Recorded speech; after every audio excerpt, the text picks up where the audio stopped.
Sveiki! Parasti mežā ir kaut kāda paauga, un bieži vien tā paauga ir arī nākotnes mežs.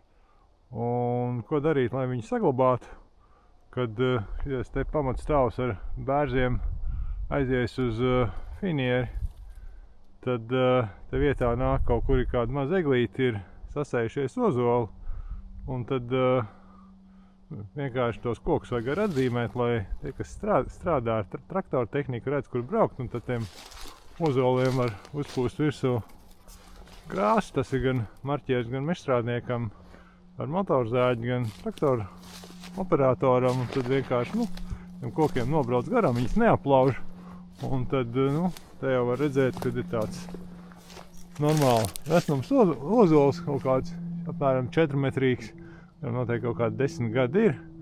Mums ir meža īpašniekam tikai iegūms, kad jau aug nākotnes koki, kuri mežā kaut kāds tukšums, ir jau koks priekšā. Tādā veidā to paaugu var attaisīt par nākotnes mežu. Uzpūš virsū krāsu, atzīmē, kas izaugs, tas izaugs. Tā, vienmēr domājam uz priekšu. Mežsaimniecībā katru nākošo soli, kas tanī mežā būs, kas tanī varētu uzaugt, jo mežs jau ir patiesi, viņš ļoti labi pats parāda, kas viņš grib būt un ko viņš tur grib audzēt.